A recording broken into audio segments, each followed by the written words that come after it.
सबसे पहले मेरा आप सभी को प्यार भरा प्रणाम। मैं मधु जोशी स्वागत करती हूँ आपका अपने YouTube चैनल मधु गढ़वाली 121 पे। तो दोस्तों, आज की वीडियो में मैं आपको नरक चतुर्दशी पर सुनी जाने वाली कथा सुनाऊंगी।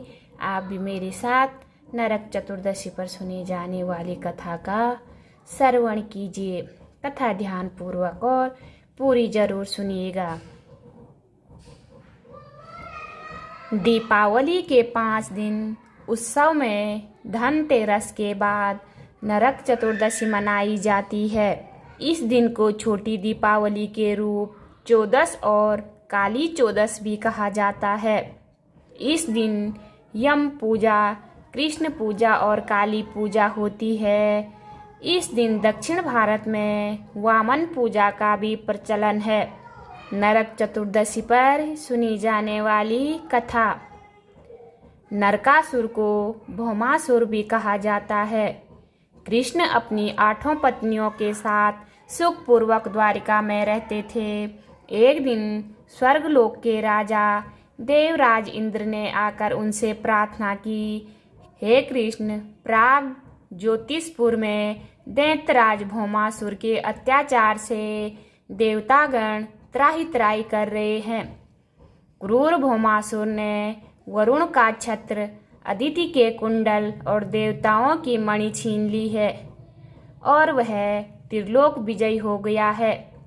इंद्र ने कहा, भौमासुर ने पृथ्वी के कई राजाओं और आम जनों की अति सुंदर कन्याओं का हरण कर उन्हें अपने यहाँ बंदी गृह में डाल रखा है। कृपया आप हमें बचाइए।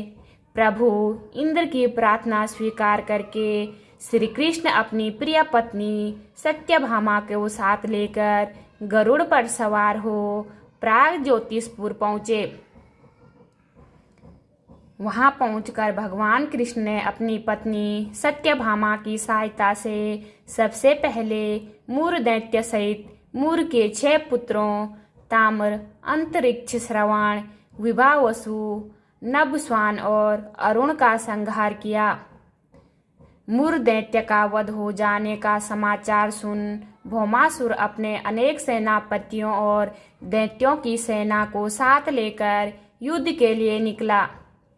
भौमासुर को स्त्री के हाथों मारने का श्राप था, इसलिए भगवान श्री कृष्ण ने अपनी पत्नी सत्यभामा को सारथी बनाया और घोर युद्ध के बाद अंत में कृष्ण ने सत्यभामा की सहायता से उसका वध कर डाला।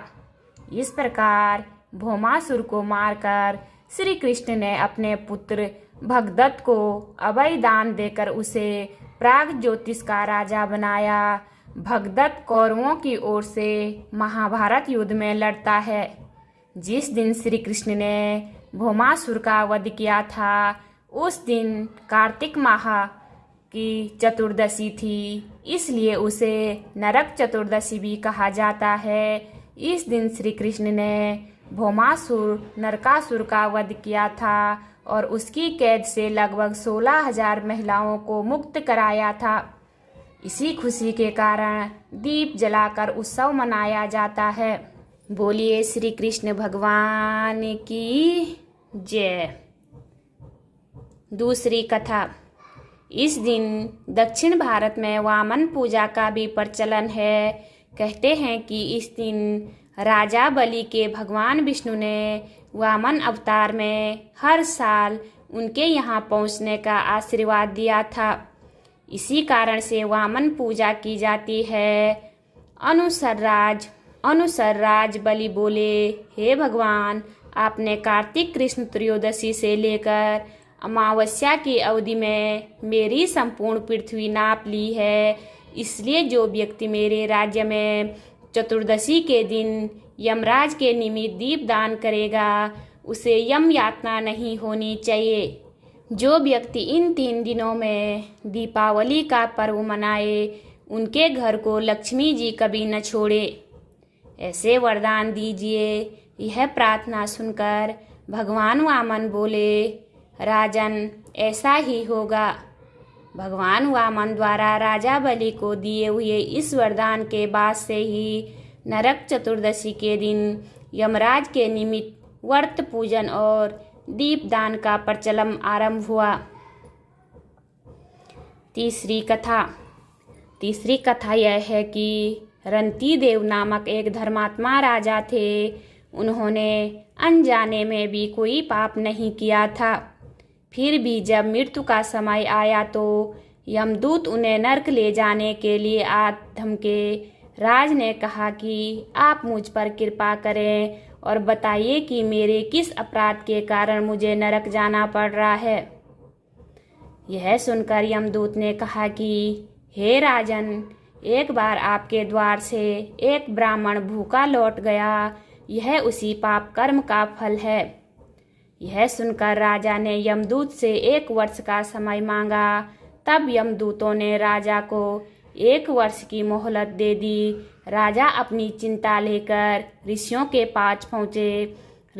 पास पहुँचे और उन्हें अपनी सारी कहानी सुनाकर उनसे इस पाप से मुक्ति का उपाय पूछा। तब ऋषि ने उन्हें बताया कि कार्तिक मास की कृष्ण पक्ष की चतुर्दशी का व्रत करें और ब्राह्मणों को भोजन करवाकर उनके प्रति हुए अपने अपराधों के लिए क्षमा याचना करें। राजा ने वैसा ही किया जैसा ऋषियों ने उन्हें बताया। इस प्रकार राजा पाप मुक्त हुए और उन्हें विष्णुलोक में स्थान प्राप्त हुआ। उस दिन से पाप और नरक से मुक्ति हेतु भूलोक में कार्तिक चतुर्दशी के दिन व्रत का प्रचलन शुरू हुआ। बोलिए विष्णु भगवान की जय।